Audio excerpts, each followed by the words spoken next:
예, 오늘은 센터처치 운동 파트에서 두 번째 선교 중심 교회로 발돋움하라를 요약하려고 합니다. 선교적이란 말에 대해서 우리가 지난 시간에도 얘기 나눴지만 운동성이 내부로 지향하지 않고 외부로 향하는 것을 선교적이라고 표현을 해요. 근데 외부적으로 향하는 방식이 어떤 거냐에 따라서 사람들마다 각기 다른 선교적 운동을 추구합니다. 각각의 여러 담론들이 있지만 어떤 교회는 교회 안으로 사람들을 끌어들이는 유입적인 공동체, 즉 전도 중심 교회가 돼야 된다고 생각하는 반면에 어떤 교회는 성육신적, 그들의 삶에, 안 믿는 사람들의 삶에 함께 동참하는 것이 선교적이라고 생각하는 사람들도 있습니다. 그리고 그러기 위해 합당한 교회가 작은 교회냐 큰 교회냐, 교회의 규모 문제도 얘기를 하게 되죠. 그리고 팀켈러가 여기서 주장하는 것은 AG, KG 이런 형태로 설명했던 이상한 복음이거나 혹은 왕국 중심의 복음이라고 생각되는 그 두 가지가 가지는 문제점들에 대해서도 얘기하고 있어요. 그런 문제점들에 대한 얘기들을 우리가 들을 때 과연 하나님의 나라의 복음은 하나님이 세상을 창조하셨고 우리가 죄를 지었고 예수께서 우리의 죄를 대신하셨고 그래서 우리가 회복되어졌다라고 하는 그런 논리만 이야기하는 것이냐, 아니면 하나님의 나라가 이 땅에 임하고 그의 나라가 실현되는 데 있어서 우리가 참여하는 것이 중요하냐, 어느 한쪽으로만 치우친 것이 문제라는 거예요. 그래서 이 두 개가 좀 조화를 이루었으면 좋겠다 하는 형태를 의미하는데, 그래서 틴켈러가 이 책에서 이런 말을 해놨습니다. 나는 한 교회가 고전적인 복음 교리를 강력하게 가르치고 설교하면서 여전히 선교적일 수 있다고 주장한다. 무슨 얘기냐면, 우리가 고전적인 복음 교리를 가르치게 되면 문제점이 뭐냐면 우리만의 언어와 이쪽의 상황을 이해할 때만 이해할 수 있는 용어를 씁니다. 그러니까 즉 무슨 얘기냐, 비그리스도인들은 뭔 말인지 못 알아듣는 언어를 쓰게 될 가능성이 높다는 거죠. 납득하기 어렵다는 것입니다. 그들에게는 공동체적이고 사회중심적이고 사회개혁적인 용어들을 쓰기가 좋아하는데, 그런 얘기를 하자면 복음교리, 즉 죄와 구원이라고 하는 문제에 대해서 제대로 가르치지 못할 수도 있단 말이죠. 그런데 이쪽 복음교리 쪽을 가르치면 선교적이 어렵고, 선교적인 걸 가르치면 복음적인 구원교리 쪽은 좀 약해질 수밖에 없다고 생각하는데, 틴켈러는 아니라고 보는 거예요. 이 두 개가 동시에 양립할 수 있다. 그러면서 여전히 서구 문화와 선교적인 만남, 그러니까 즉 선교적 만남이라는 것은 그 서구 문명, 서구 문화에 대해서 복음을 전하고 그 문화가 변혁되어지기를 원하는 상태로 만나는 거예요. 그 선교적 만남이라고 하는데, 그런 만남을 가지면서 동시에 교회 다니지 않던 비전통적인 그리스도인들을 전도하고 제자로 삼을 수 있다는 것을 이야기합니다. 이것이 어떻게 가능할까? 이것을 틴켈러가 선교적 교회의 6가지 표지라는 형태로 글을 쭉 써내려가는 게 이번 장이에요. 그러니까 선교적 교회의 6가지 표지는 제목만 읽자면 이렇습니다. 교회는 반드시 사회의 우상과 맞서야 한다. 둘째, 교회는 반드시 실력 있게 맥락화하고 일상 언어로 소통해야 한다. 세 번째, 교회는 반드시 사람들의 삶의 모든 영역 가운데서 선교를 수행하도록 구비시켜야 한다. 네 번째, 교회는 반드시 공익을 추구하는 반문화여야 한다. 다섯 번째, 교회는 반드시 맥락화되어야 하며 비신자들, 집론자들 그리고 구도자들이 교회 생활과 사역 전반에 참여할 것을 기대해야 한다. 여섯 번째, 교회는 반드시 일치를 실천해야 한다. 이렇게 6가지로 설명하고 있거든요. 그러면서 동시에 서역 교회가 교인들로 하여금 선교 사역을 실제로 하도록 훈련하고 구비시키는 것을 중심적으로 중요하게 여겨야 된다라는 말로 마무리되는 책의 내용입니다. 그래서 구체적으로 살펴보자면 이렇습니다. 먼저 교회가 반드시 사회의 우상과 맞서야 된다. 이게 선교적 만남이에요. 현대사회의 우상이라고 그러면 뭐가 있냐면 되게 개인주의적이고 자율적인 인간이라는 생각이 더 많죠. 자기중심적이고 자율적인 인간이라는 이게 굉장히 우상이에요. 그래서 예전에는 신이 중요했고 그 다음에는 국가가 중요했지만 요즘은요, 내가 제일 중요합니다. 내가 어떻게 생각하고 판단하느냐 하는 것이 중요하죠. 이것은 전통의 가치도 무시하고, 그리고 고대로부터 옛날로부터 내려져 오던 유산들도 거부합니다. 유산들만 거부하는 게 아니라 기존 윗세대들의 말을 꼰대 이야기해서 그들의 얘기를 다 부정하는 해체주의로 흘러가고 있죠. 그래서 내가 느끼기에 어떤지, 내가 생각하기에 어떤지, 이런 것이 정말 중요한 시대가 됐는데 이게 우상이라는 겁니다. 이런 우상을 깨기 위해서는 반드시 선교적인 만남을 가지기 위해서, 말을 이상하게 하고 있네. 이걸 깨기 위해서는 반드시 복음 교리가 제시되어야 돼요. 즉 하나님의 심판 아래 있는 죄인이며 회개와 순종이 필요하다는 아주 단순하고 오래된 복음의 메시지가 이런 현대인의 가지는 우상, 자기중심성의 우상을 깨트리는데 굉장히 큰 도움이 된다. 그러니까 반드시 선교적 교회가 되기 위해서는 이런 복음 교리에 대한 분명한 이해를 가지고 개인주의적이고 자기중심적인 우상과 맞서야 된다. 이게 첫 번째 표지라는 거예요. 근데 우리가 생각해보면 과연 그러고 있는가? 이제 세상에 대해서 우리는 대항하기보다 그들 가운데서 얼마나 뭐라고 표현해? 지혜 있게 혹은 꼼수로, 다른 말로 표현하면 얍삽하게 우리 신앙은 신앙대로 지키면서 세상 속에서도 손해보지 않고 살아갈 수 있도록 하는 그런 류의 신앙을 주로 많이 갖췄어요. 그래서 우리가 갖는 신앙은 사적인 영역이고 사회에서는 공적인 영역이기 때문에 서로 다른 것이다 이 생각하는데 그렇지 않다는 것입니다. 우리 사적인 영역에서의 우리의 신앙이 공적인 영역에서 표현되어져야 된다는 거죠. 그러기 위해서는 공적인 영역에서 나타나는 문제들, 우상들에 맞설 수 있어야 된다. 두 번째, 교회는 반드시 실력 있게 맥락화하고 일상 언어로 소통해야 된다. 일단 우리가 가진 복음을 그들한테 얘기할 때 우리식의 영어로만 쓰면 뭔 말인지 못 알아듣기 때문에 그들도 알아들을 수 있는 적절한 비유나 예화도 쓸 수 있어야 되고 언어도 좀 새롭게 바꿀 필요도 있고 복음에 대한 표현도 다른 방식들을 쓸 수 있어야 되죠. 팀켈러는 우상숭배라는 표현도 쓰고 자기중심성이라는 표현도 쓰고 혹은 철학자들의 이야기를 가져오기도 하고 소설 속의 이야기들 혹은 영화나 드라마 속의 이야기들을 가지고 와서 그들도 알아들을 수 있는 방식의 설명을 가하죠. 설명을 표현하죠. 그러니까 이런 것들이 필요한데 근데 우리가 잘 못 알아듣는 것이 맥락화라는 말, 이게 다른 똑같은 단어인데 이제 앞에서는 우리가 상황화라는 말로 썼거든요. 선교적이란 말도 우리가 딱 들었을 때 거부감이 느껴지는 쉽게 이해되지 않는 언어예요.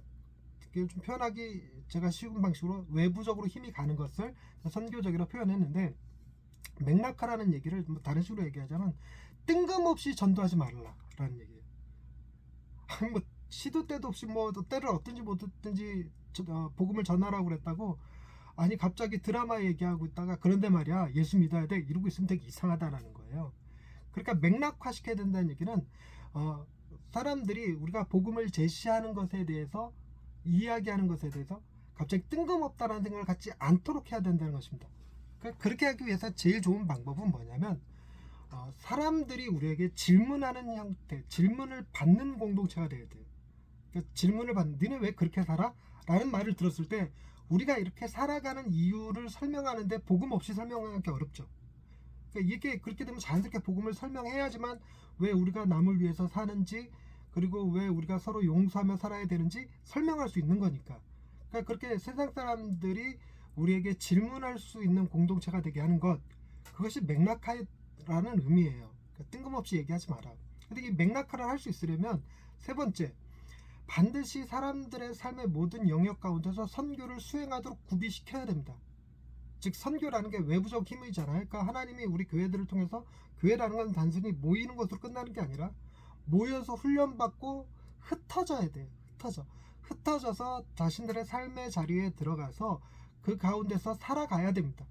살아갈 때 세상 사람들과 좀 다른 삶의 방식, 그거 네 번째에 나오는 공익을 추구하는 반문화 이런 표현을 썼지만 세상 사람들이 니네 왜 그렇게 살아? 니네 왜 그런 식으로 손해를 봐? 니네 왜 그런 식으로 용서해? 뭐 이런 식의 이야기를 들을 질문을 받을 수 있도록 삶을 준비시켜야 된다는 거예요. 삶의 모든 영역에서 자녀를 교육시키거나 연애를 하거나 돈을 쓰거나 권력을 사용하는 방식이나 성을 소비하는 방식에 있어서 뭔가 좀 달라야 된다는 것입니다.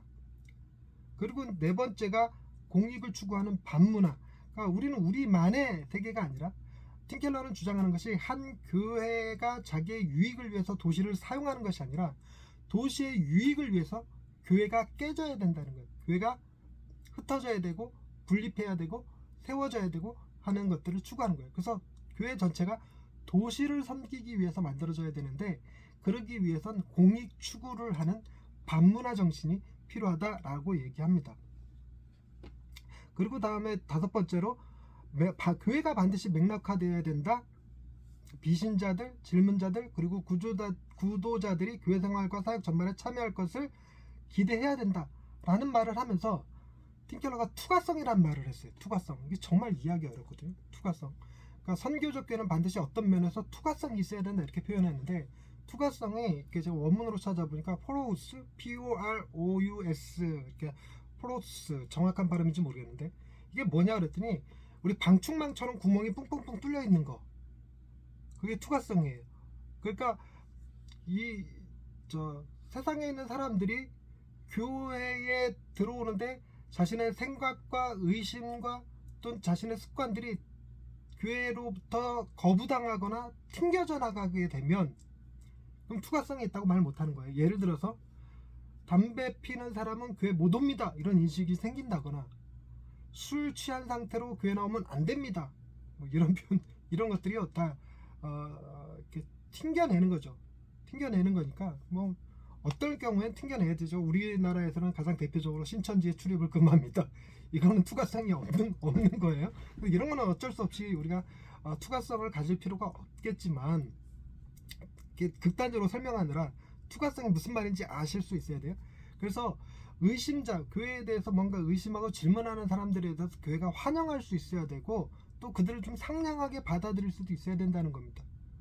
그리고 교회에 있는 사람들의 교회 안에 있는 사람들이 문화 안에 있는 주변 사람들과 우리가 살아가는 문화는 비슷하지만, 우리도 먹고 자고 영화를 보고 병원 가고 쇼핑하고 비슷하잖아요. 비슷하지만 영적으로 좀 달라.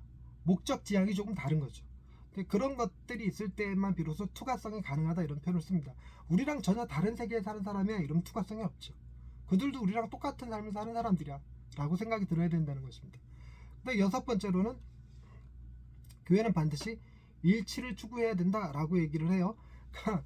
더 심하게 표현하면 오늘날 복음 전하는 데 있어서 가장 큰 걸림돌은 수많은 교단들의 분열이다. 그리고 교단들끼리 싸움이다 이렇게 표현하는 사람들도 있어요. 그러니까 교회가 일치하는 모습만 보여줘도 이게 전도하는 데 굉장히 도움이 된다 라고 생각한다는 거예요. 우리가 하나님의 나라를 이루기 위해서 우리는 다 하나님의 자녀, 가족들이라고 서로 주장하면서 서로가 서로를 향해서 손가락질하고 있고 싸우고 있고 다투고 있으면 세상 사람들이 그 말을 알아들을 수 있겠습니까? 그러니까 우리가 일치하는 삶을 살아야 되는데, 일치시키는 삶을 살아야 되는데, 그러기 위해서는 먼저 중요한 것은 세상의 문화와 전혀 다른 우리만의 정체성, 그렇죠? 죄인이면서 동시에 사랑받는 자녀라고 하는 정체성, 그리고 하나님 안에서 충분히 인정받고 있고 충분히 사랑받고 있다라고 하는 안정된 정체성, 안정된 깊은 안정감 위에 있는 정체성, 이런 것들을 정리해서 우리가 이런 사람들이다.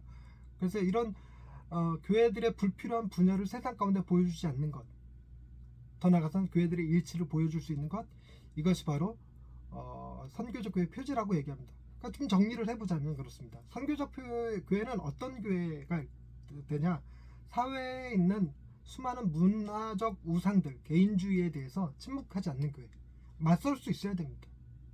그리고 두 번째, 맞서되 그들과 소통 가능한 언어를 쓸 수 있어야 되고, 또 뜬금없는 소리를 하지 않도록 그들이 우리는 왜 이렇게 사는지 질문할 수 있도록 사는 삶을 살아야 된다는 것이고요. 그리고 그것이 특정 종교인들만의 삶이 아니라 교인들 전체가 그런 삶을 자신의 일상 속에서 살아갈 수 있도록 구비시키는 교회가 되어야 돼요. 그리고 교회는 반드시 세상 문화와는 좀 달라야 된다. 우리 오늘날의 교회들이 세상에서 우리가 기뻐하는 이유를 충분히 이해할 수 있는 기쁨들을 가져요. 무슨 얘기냐면, 우리가 교회가 부흥하고 뭐 새로운 건물 짓고 뭐 이러면 우리 막 기쁘잖아요. 세상 사람들도 니네 참 좋겠네, 기쁘겠네 이렇게 이해할 수 있단 말이죠. 우리가 과연 세상 사람들은 이해할 수 없는 기쁨을 표현한 적이 있을까? 아픈데, 가난한데, 교회가 흩어지게 생겼는데, 고소당했는데, 비난받는데, 그런데 우리는 기뻐하는 거예요. 세상 사람들 니네들 지금 기뻐할 때가 아니잖아 뭐 이런 이게 반문화거든요. 반문화라고 해서 반드시 우리끼리 공동체의 삶을 살아서 뭐 그 사순절 기간에 고기 안 먹고 우유 안 먹고 계란 안 먹고 이런 게 아니거든요. 그러니까 문화 속에서 다른 생각을 가지고 살아가는 것을 보여줄 수 있어야 된다는 것이죠. 교회 역시 세상 가운데서 동떨어진 어떤 섬처럼 존재하는 것이 아니라 세상 문화에 맥락화되어야 된다. 즉 사회에 사는, 그리고 동네에 사는 잔치들, 프로그램들에 교회가 좀 협조도 하고, 속된 말로 찬조금도 좀 내고 교인들이 다 같이 가서 자원봉사도 좀 하고, 이러면서 교회가 지역에 맥락화되어 스며들어져야 된다는 것이에요.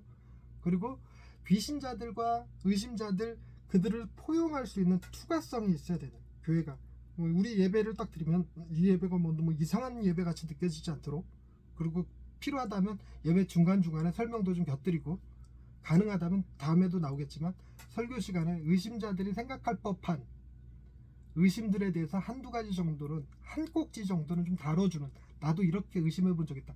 과연 무리를 걷는다는 게 뭔 말이었을까? 뭐 물방울 도마뱀 맞죠? 물방울 도마뱀 맞나요?